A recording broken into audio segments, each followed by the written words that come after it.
Very good morning to everybody, and a very warm welcome to this IPF seminar entitled Brexit, the Rhetoric and the Reality, the Impact on Property Investment, a subject close to all our hearts, of course. My name is Chris Hunt. I'm a real estate partner at Gowling WLG, and I lead the firm's commercial development and investment team and the real estate sector team. For those of you who don't know us, Gowling WLG, we're an international law firm with over 1,400 lawyers worldwide. Real estate is at the core of our firm. We act for developers, investors, funders, occupiers across all asset classes, from living and logistics to retail, life sciences and offices, and everything in between. And I'm delighted to say that on this subject, we have two of the firm's biggest brains speaking today. Bernardine Adkins is our head of EU trade and competition, with over 25 years experience advising clients on strategic trade and competition issues. So she will be ideally placed to speak on the subject of Brexit, and I know will provide some really useful insights today. And talking of useful insight, Nuttall is our head of UK tax, also with 25 years experience advising clients on UK direct and indirect tax, as well as tax from an international perspective. Now, before I hand over to Bernardine, I should point out, and this perhaps goes without saying, that how Brexit will affect property investment is a substantial and complex subject to cover in a mere 45 minutes. So we'll cover some of the headlines today and areas we think are of particular interest. But if you would like to follow up with us afterwards, please do. This is a massive subject. And from a purely housekeeping point of view, if you have any questions along the way, please do post those using the Q&A button on your screens. And we'll answer as many of those as we can today in the time allotted. But we'll certainly follow up with you direct afterwards if you'd like us to, if we don't get to them today. So I think that's probably enough from me. Bernardine, I'm going to hand over to you. I think you're then going to hand over to Lee for a while and then come back to you, and then we'll deal with questions. So Bernardine, over to you. Fantastic. Thank you very much, Chris. So good morning, everybody. So really, to take a food analogy here, what Lee and I are really trying to do today is to give you a distillation, a jus or a bone broth of the specific areas that we think are pertinent to property investors in terms of understanding the emerging regulatory and trading environment that will affect you and land values. So what we're going to do, brief overview of Brexit, free trade, over to Lee to examine Freeports, briefly on freedom to provide services, and then some good news, the new subsidy control regime, and then the bad news, foreign direct investments. So by then, and then obviously on to questions.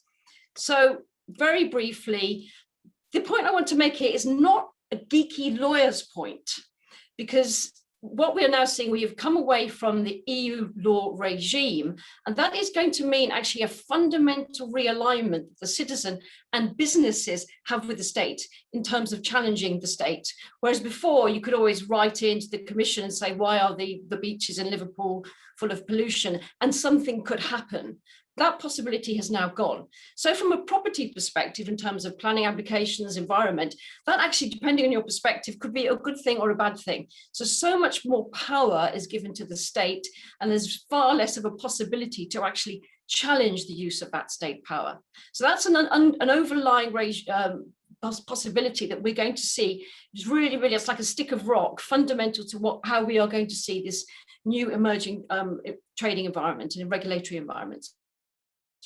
The other point to make is one made by Fintan O'Toole, who I think writes the most sense in this area as to what is happening, is that there is no underlying philosophy or thinking under Brexit. So contrast, for example, monetarism, where you could actually largely predict the way the state was going to go, the way regulation was going to emerge. We don't have a plan underlying it all. So in terms of predicting what is going to happen next, it's actually rather difficult to do so. So I think people need to stay nimble and light and expect the unexpected, frankly. So the other thing is that people are, surprised to find out is, my goodness, where's the deregulation? I'm afraid we're not going to see deregulation. We're seeing the opposite. What is happening now has never happened before. We've got two integrated sets of economies, the EU and the UK, who are highly integrated, complex supply chains, pulling themselves apart, one of whom is setting themselves out to say, we want to actually develop in a very, very different regulatory fashion. So it is very, very different indeed to what we've ever done or in the past. So where did we end up? We ended up with the Trade and Cooperation Agreement. As you know, it all came out on Christmas Eve. And it had no surprises, quite frankly, for people who were watching this area. And it was very much where we would necessarily have landed up, given the red lines that Theresa May set out in her speech.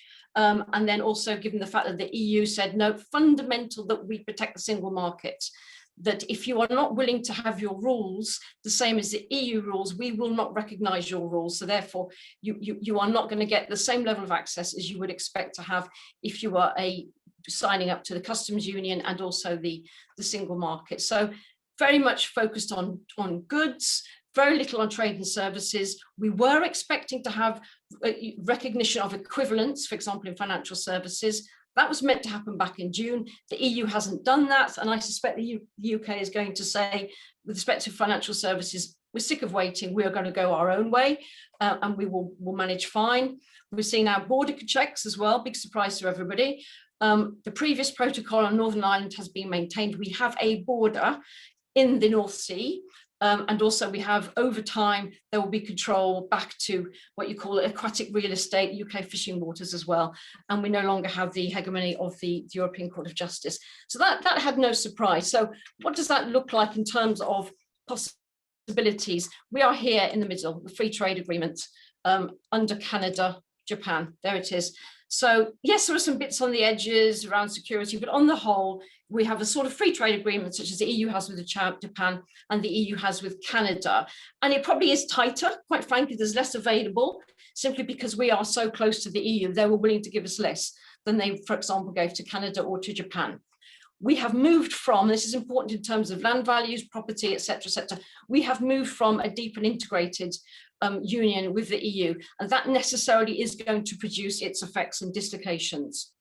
I'm mentioning briefly Northern Ireland simply because people always forget about Northern Ireland, but that is something that is going to matter, for example, with respect to state aid, because the EU state aid rules still apply to Northern Ireland. And so those of you who are in happy receipt of large state funds as we build back better, keep a watching eye out for the Northern Ireland question, because the EU is saying, actually, it's going to be very, very easy for the EU state aid rules to be triggered, whereas the UK is saying, no, it's going to be much more difficult.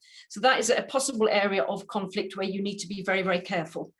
But for some reason, Northern Ireland is a blind spot, I'm afraid, with the British, which is why we've ended up with the backstop becoming the front stop. It is there, a permanent border until such time as the Irish decide otherwise. So what have we got? We've now got a border. And we have security and safety checks at the border, especially with respect to food, animals and plants, what we call phytosanitary checks. We also have VAT, excise, etc. So what really matters in the respect of, and I'll come on to this, is the question of origin from a property investment perspective, and I'll come on to that briefly. But what I do want to say is that we ain't seen nothing yet. Despite people gnashing of teeth and saying, this is awful, this is Brexit. Actually, at the moment, we haven't yet really experienced Brexit, because one, we're all locked up in our back bedrooms, but two, the UK has not really put in place the rules that the phytosanitary checks that you get at the border. It was due to start imposing them in April, especially with respect to food. But they've realized, goodness, we're going to be letting people out. They're going to be sitting in the pubs and there's going to be no food because business is not ready. It's not got adequate vets, quite frankly, to sign off on the health and safety check. So they've commuted out to October when the UK is going to, customs authorities are going to be checking food coming in. It's been pushed out to October. So those of you who are thinking of getting an extra freezer, I would say get it now while you can. They've also commuted out until January when people are going to be required to put in full customs declaration. So putting it crudely, the best is yet to come. We have not really properly experienced Brexit. So yes, exports, they're experiencing the full Brexit because the EU straight away said, we are going to put those full controls. That's why people are having difficulty exporting. But in terms of importing, quite frankly, the UK is waving things through at the moment. So moving on next to this issue of free trade is a misnomer. So I think the first thing is to see all of this in perspective around tariffs. this is something no one ever says. The WTO has actually been largely very, very successful in bringing tariffs right down. It is only in certain sensitive areas that countries impose tariffs, and it tends to be agriculture, clothes, cars, a few aberrations such as medical devices, but other factors of trade tend to be very, very low indeed. So you need to see this in perspective. But with respect to certain areas, there are high tariffs because states want to, for example, they want to have their own indigenous food production.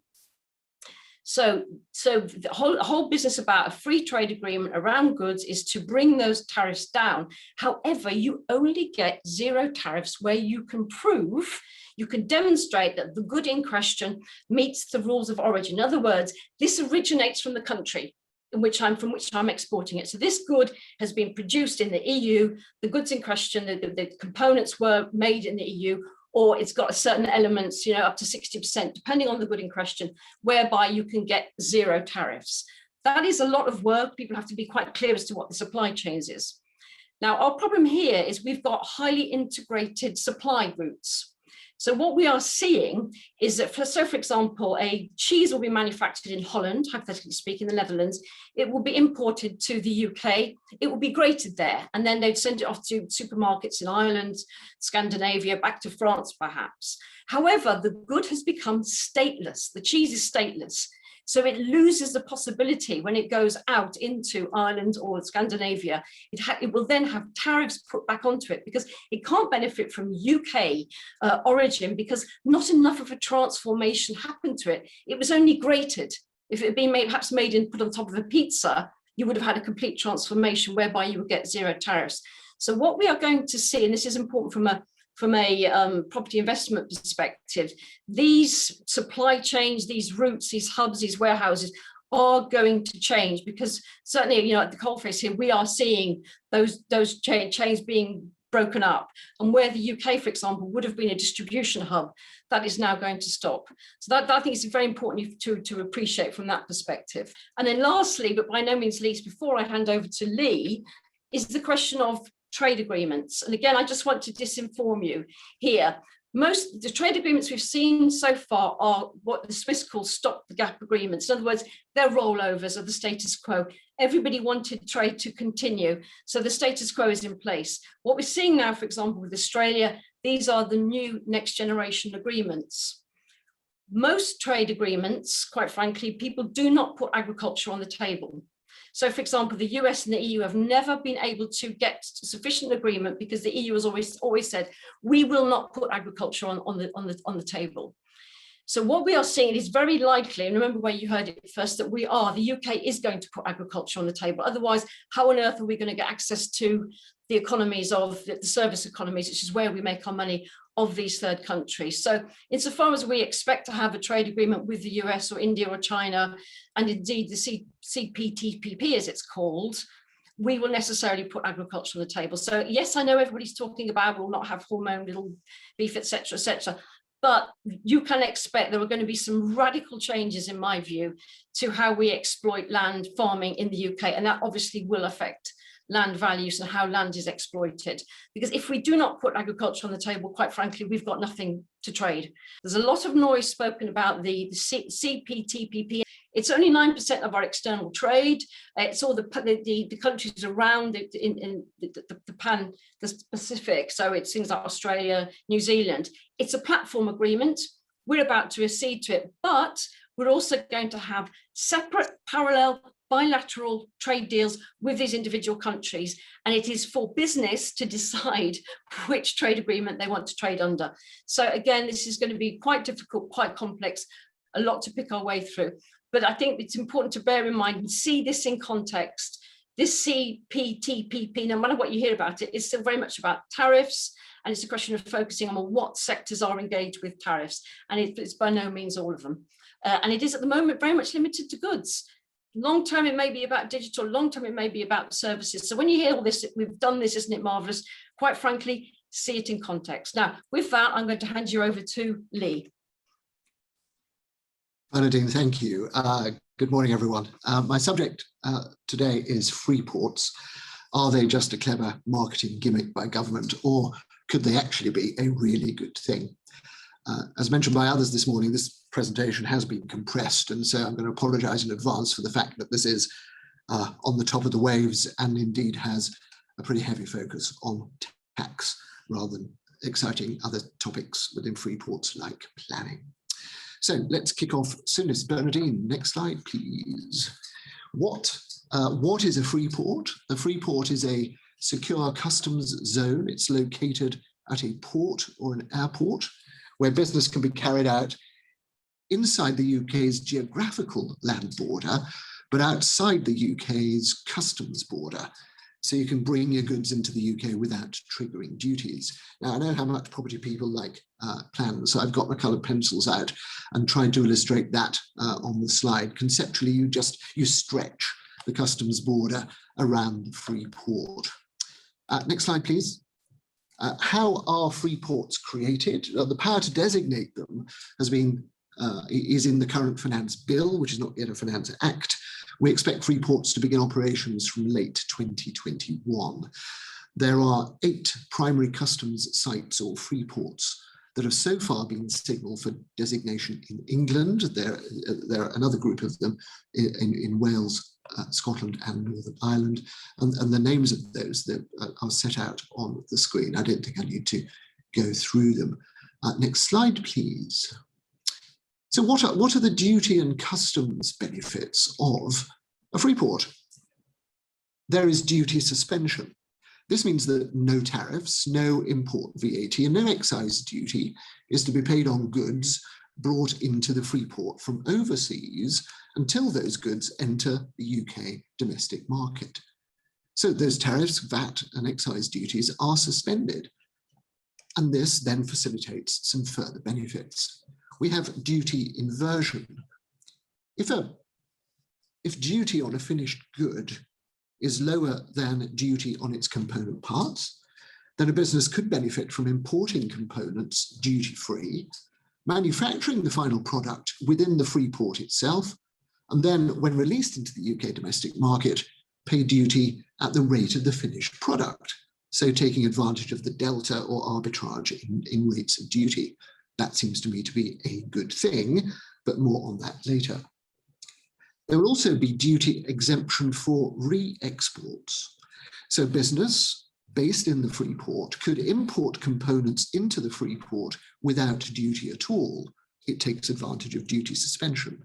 It could then manufacture the final product in the Freeport and pay no UK tariffs on the components when the final product is re-exported. And the final benefit of a Freeport is the promise of simplified procedures to give effect to the benefits that I've just talked about. So these are the basic cross-border tax advantages of a Freeport. Next slide, please, Bernardine. Let's look at some of the specific UK tax advantages that are going to be introduced to further incentivize activities within Freeports. And those advantages are facilitated through the creation within a Freeport of a Freeport tax site. So within each Freeport, there's going to be a Freeport tax site, a single contiguous area within which Freeport tax reliefs, which I'll come and talk about in a minute, will apply.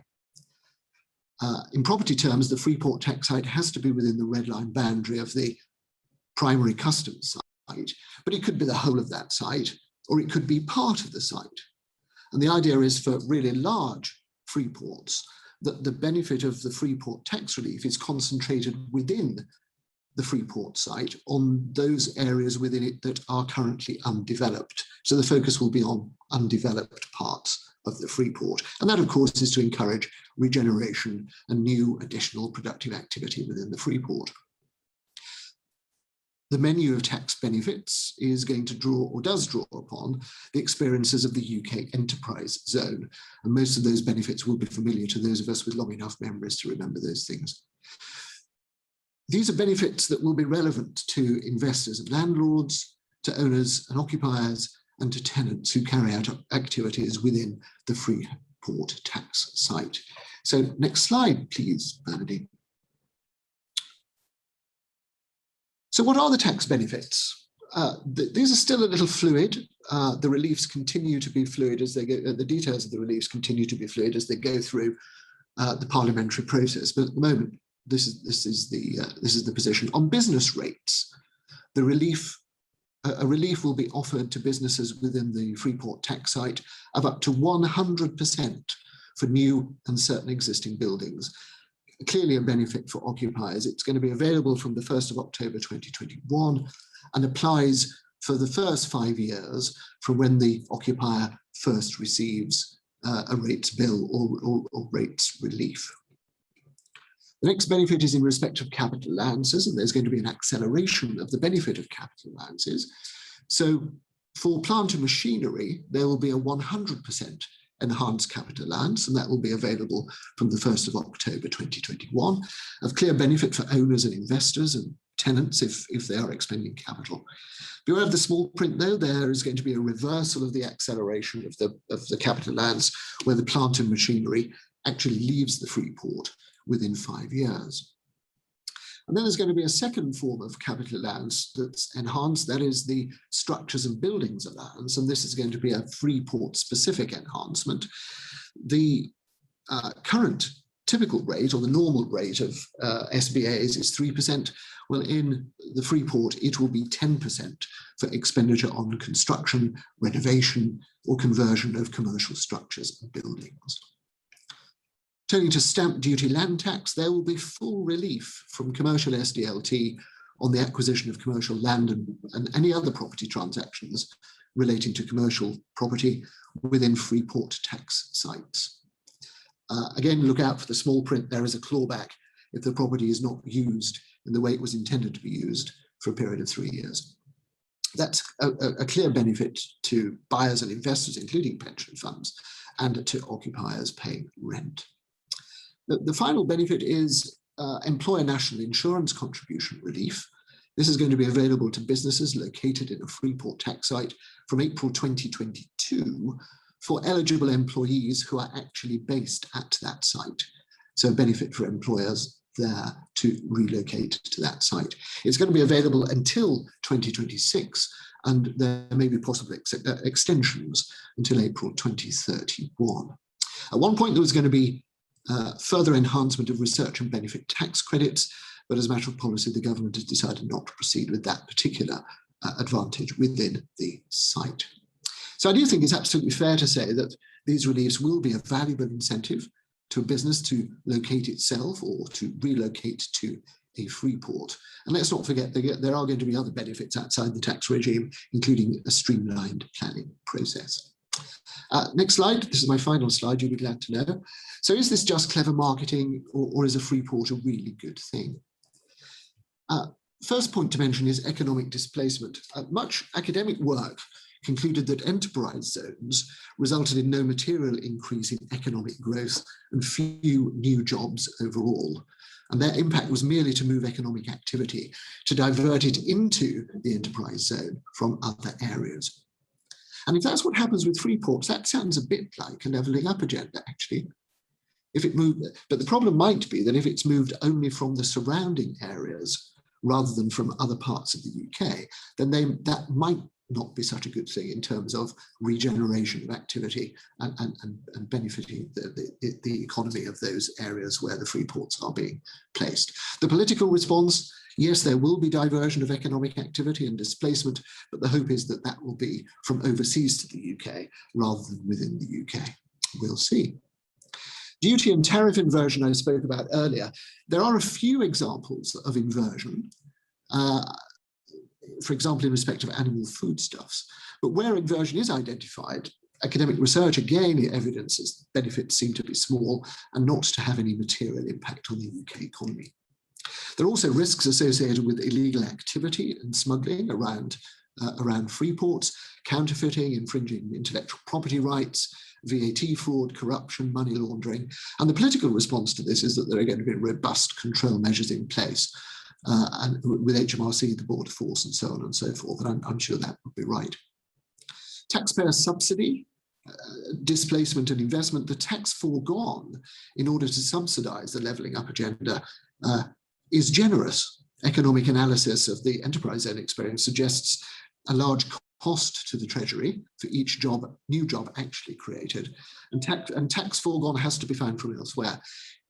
Historically, the Treasury's estimates of new job creation has been a bit over-optimistic. But there are opportunities for occupiers, clearly at the moment mostly manufacturers of goods, with a broad subsidy to move to these places if it's relevant to their business. Lots of opportunities, it seems to me, for investors, demand for new buildings in these free ports, reconstruction and renovation within free ports, and there are tax benefits to help enhance returns. So is it clever marketing? We've got straplines such as free ports are national hubs for global trade. They're going to promote regeneration and job creation and create hotbeds for innovation. All sounds a bit frothy. But in using free ports to encourage growth in the UK trade and manufacturing, to level up growth opportunities nationally, I do think free ports could be on balance a really good thing, and something that the property industry should take note of and take note of seriously. That's all I have. Bernardine, back over to you. Thank you. Thank you very much, Lee. This slide, I just really want to briefly mention it so it's on your radar, simply because so much of this is that people have to have a fundamental difference in mindset, because we're so used to being able to grab our passport and go across to France or wherever.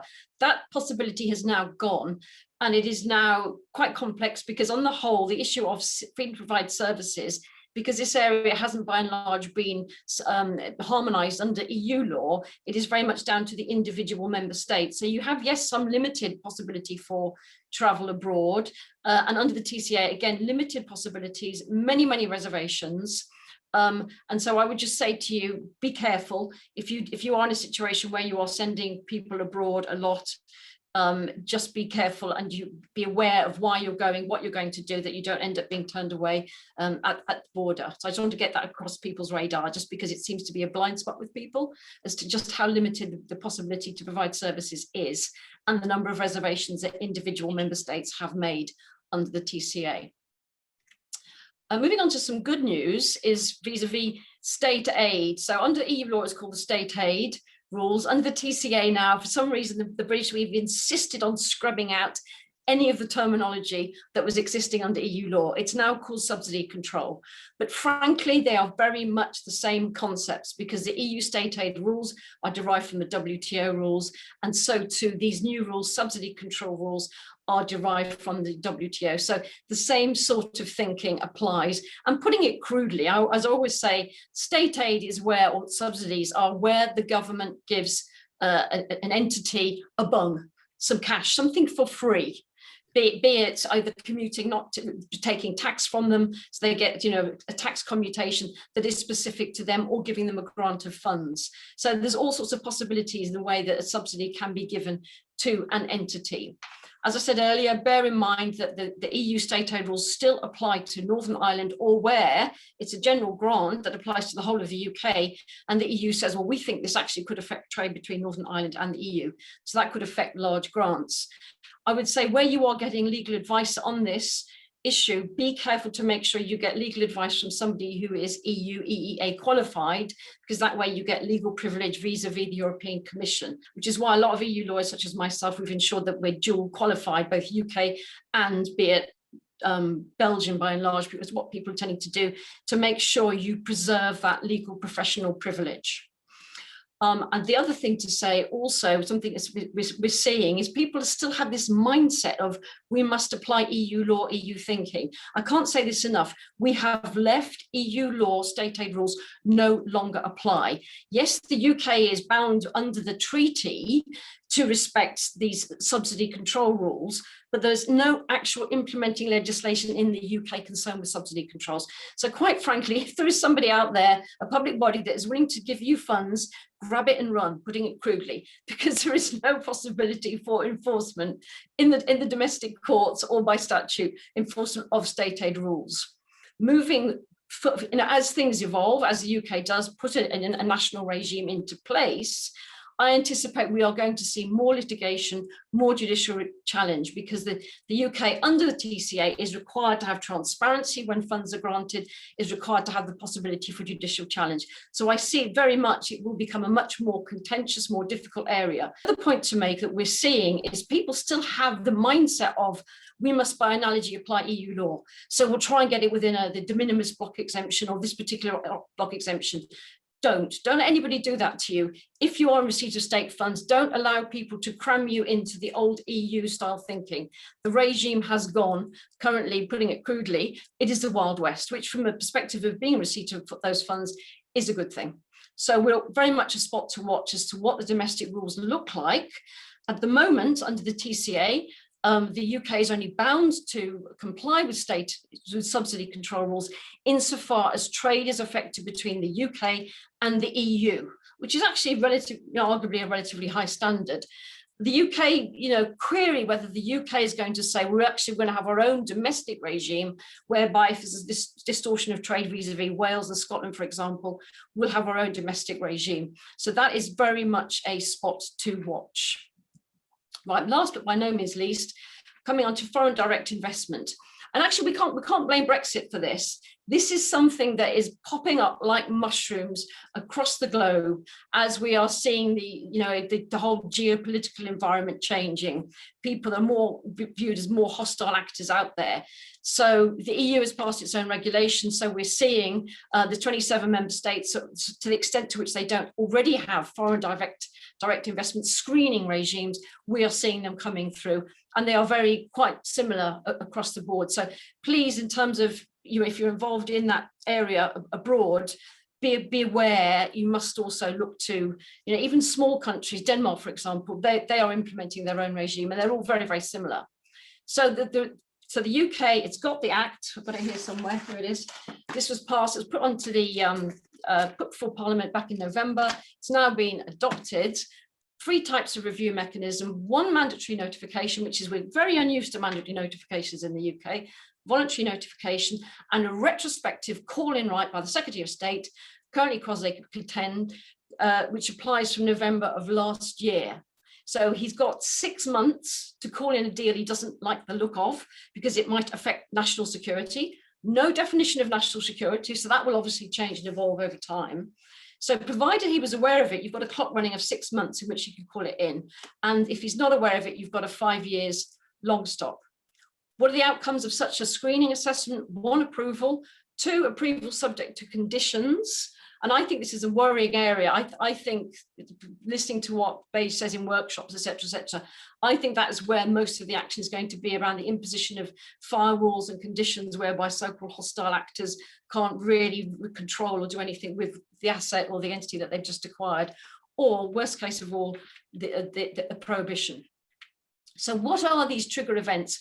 When can this screening apply? Mandatory filing. It will apply with respect to the acquisition of certain shareholding, certain trigger points, be it 25%, 50%, 75%, or where you effectively, somebody acquires a shareholding or rights, certain voting rights, whereby you are able to block a corporate resolution.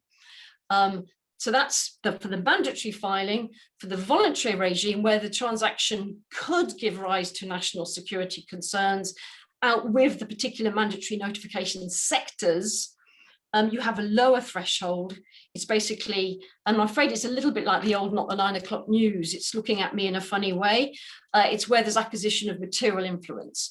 And in the UK, of course, it's merger control, competition laws, we're used to dealing with this concept, but a lot of people, certainly non-UK entities, are not familiar with this concept of material influence. And there, obviously, we'll be having, look in regard to the body of decisional practice that we've got in the UK as to what material influence means. And I'm afraid to say it is very, very fact specific. Of worrying concern for people involved with land acquisition is the fact that the voluntary filing possibility includes land. So what does that mean? So essentially, from what we understand from Beige, it's where you may be buying some land, a parcel of land that is next door to something which is sensitive from a national security perspective. So there's a concern that that land may be in the hands of a hostile actor, or perhaps very near to an airport, something of that nature. Importantly, by contrast, for example, to merger control, there are no safe harbors. So it could be really, really small. The entity in question could just be involved with just, a small amount of ball bearings, which were used in ballistic missiles, but the small amount, it nonetheless will come within that jurisdiction, will come within the mandatory filing regime. So these are the sectors, very, very broad indeed. And speaking, for example, to my life sciences colleagues, I said, look, here's synthetic biology. Here is, here's the expanded version of what that means. What do you think? And they're scratching their head saying, well, that is a very, very broad definition indeed. So military and dual use, that's relatively simple, frankly, because if it's dual use, you have to get an export filing. But other areas, artificial intelligence, incredibly broad.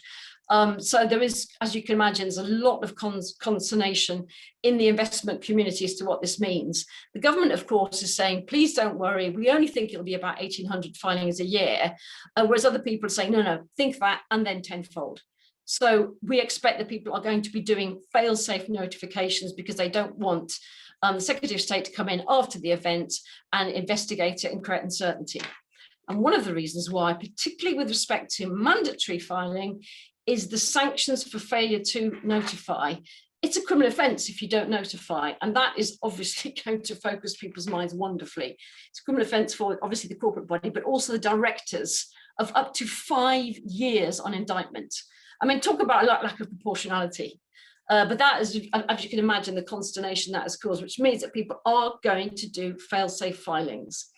And fines obviously as well. But from your perspective, in terms of being, the underlying land, is that the completed acquisition will be void, not invalid, void, which means that,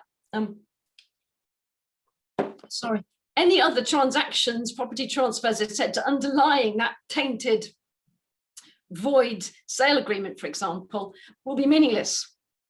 So people are going to really, really have to focus on this because of the consequences of getting it wrong. So you can anticipate people are going to be very concerned to make sure they do actually comply with these rules. The only good bit about this is if people, quote unquote, forget, is that they can get the Secretary of State retrospectively to validate a transaction, but please hope people don't forget. So we've got the Act in place, so you've got a mandatory filing requirement, but guess what? The mandatory aspect isn't yet enforced because we're still waiting for the government to issue the implementing regulations. So in the meantime, what we have is that the Secretary of State can call things in. So what is happening? People are basically doing fail-safe filings to make sure that the Secretary of State is informed about these deals. And Beige have very kindly given us an email address to do that. So if you have something where that is of national security and also, for example, involving Chinese investors, it is, reach out to Beige, make sure that's within, that they're aware of it, get that reassurance, and whereby you can be sure that the Secretary of State won't come out after the event saying, actually, I want to call this in and have a look at it. So I'm sorry to end up with such bad news. And I think that ends our slides, and over to questions. Superb. Thank you very much, both. Lots covered there in a very short period of time, but it feels still like we've just scratched the surface, I'm sure. No questions in the Q&A box at the moment, but we do have some via other means. One for you, excuse me, just to start with, Lee. The SDLT exemption in Freeports. Can that be for a standing asset, or does there need to be some development involved? Any acquisition, anything that would otherwise trigger an SDLT charge will be exempt. There are some conditions attached to it. You have to be carrying on qualifying activities, but basically those things are anything commercial within the Freeport tax site. Right. Now, the tax regime around Freeports, you would think would be hugely attractive to developers and investors, wouldn't you? It is pretty blanket, isn't it? Yeah, I mean, even pension funds pay SDLT if they don't pay anything else, and there are going to be exemptions if they invest and let out their buildings to tenants who carry out their Freeport type activities. Yeah, pretty compelling. Bernardine, I think this might be one for you. The EU public procurement rules, would they apply to the UK public sector if public authorities if there's no effect on Northern Ireland or the EU? No, they don't basically, but the UK has got its own UK procurement regime. So it doesn't mean we're free of the product procurement rules. Right, okay. So we will still have product procurement rules, but they'll be UK origin. Yes, and by the way, I did like your slightly aged now cultural reference to Northern Ireland News. I think that might have gone over the heads of quite a few of our attendees, but there we are. And also that that state aid is now going to become the Wild West, which is a good thing, apparently. Yeah, it's not going to last, so make the most of it. Yeah. Yeah. And those subject to conditions following a notification, you gave one condition. Have you got any others? Because that strikes me as being quite material once it's been called in, which is conceivable on some real estate deals. Yeah, absolutely. Because what the debate at the moment is saying, they're saying we're going to make it really simple. We're going to have IT and it'll be an e-filing system. And one of the questions I've raised is like, how on earth are you going to know? Are you going to have the experts to know when a piece of AI, for example, is of interest? And they said, well, actually, what we're going to do will impose conditions. So what worries me is they're not actually going to inquire substantively as to whether, is this really an issue? They'll be very British about it and say, well, we don't need to know that sort of stuff. We're just going to start imposing conditions. We don't like the look of you. So we're going to say, yes, you can have that 25% shareholding, but you can't exercise your voting rights. Yes. So things like Chinese firewalls, you can't export data, you can't inform the investor as to what's happening, they can't make decisions, they can't see the business plan. There's all sorts of conditions that could be imposed. And obviously it's going to be an evolving landscape as to what these conditions are going to look like. And then also, but you've got the question of how on earth are they going to monitor those? That's a heavy burden. And subject to all the other criteria being met, I'm assuming that the Act will cover joint ventures with overseas investors. Yes, that's right, because the link, because this really does, as with other jurisdictions, have very, very wide extraterritorial effect. So the hook is that the entity in question needs to be carrying on its, activities in that sensitive sector in the UK, obviously, but it can be really, really small. As I said, it just could be a couple of ball bearings. And so if the entity is registered abroad, the sensitive entity, it does need to be providing activities in the UK or supplying goods and services in the UK. So what the government can't do is saying, we see your plans are to do this. You're not yet here, but we want to stop you doing it. It has actually to be happening. So if the external investors aren't already active in that area in the UK, the Act won't apply. No. But the Act would also apply to a big asset class that a number of people on the call might be involved in, which is data centers, and then also the acquisition of infrastructure. The 17 or so asset classes, as you might define them, that describe them being core, are actually quite broad, aren't they, as you've alluded to? Very much, and also at the moment they're changing, they're shifting. So the government is still consulting. So people need to keep an eye on what are these classes. And they may shift and evolve as well. But also, okay, we may have an idea from this particular, government of what they regard as national security. But who'd have thought a couple of years ago vaccines would have been important? So what we mean by national security will evolve. Of course, and I like alliteration. So fail-safe filings might be the takeaway of the session. Actually, to get your filings in. Yeah. I think you might have alluded to it. Is the process typically convoluted, or is it relatively straightforward? We don't know yet, but they are saying we're going to make it straightforward. So let's see. And who knows if the IT is going to work as well. Yeah. So we will see. Okay. Right. I think we are rapidly close to 11:15, coming up close to 11:15. So I think all that remains for me to do is to wrap up. Thank you very much indeed to Bernardine and Lee. It really does feel like we've scratched the surface on all these topics, wide-ranging from the National Security and Investment Act through to the tax regime in Freeports, but lots and lots of good stuff. And if you do have any questions, please do follow up with us. And there will be an online survey sent to those who've attended the call.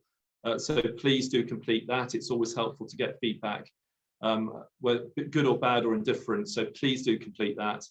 And we look forward to seeing you again next time. And then perhaps one day, perhaps in person, which would be very nice indeed. So Goodbye to everyone, and thank you very much for attending.